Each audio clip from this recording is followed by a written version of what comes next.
When the clock strikes midnight on New Year's Eve, dozens of Macon restaurants or bars' liquor licenses are set to expire. Now, the county says more than a third of the businesses that have those licenses have not reapplied because the deadline changed.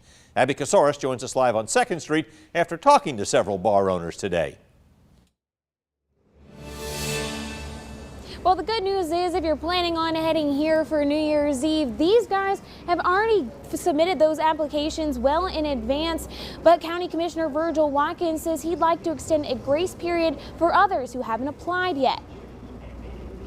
Barefoot Tavern, all decorated for the holidays. A time owner Cesar Mamarella says can be stressful. One reason, the license renewals that keep the place running. The city business license, there's the city alcohol, liquor, beer, wine license.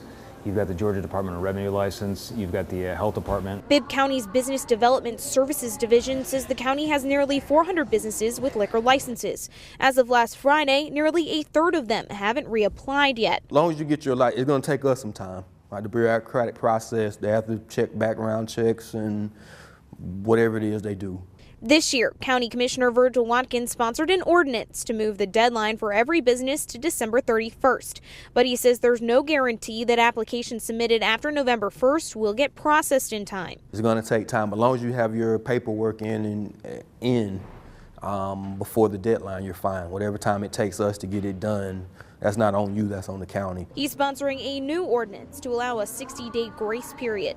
That means business owners could serve alcohol into the new year as long as they apply around the first week of February. It sucks that you have to do it every year. I wish you could just kind of click a button and say, yes, here's my money, let's do it all over again. Mamarella says several years ago he almost didn't get his liquor license, and when the clock struck midnight, he had a state agency asking him where it was. And eventually they figured out that it just didn't get run from like the city mailbox to where it was supposed to go in the business office. So he says the grace period would help business owners keep people moving and enjoying a cold one even longer. Watkins says that business owners should know that they need to submit that renewal notice. It was actually sent out back in the end of October, and that wasn't very much time to finish before the start of November. Live in Macon, Abby Casares, 13 WMAZ News. Thank you, Abby. Watkins' proposed grace period should come up for a vote next Tuesday.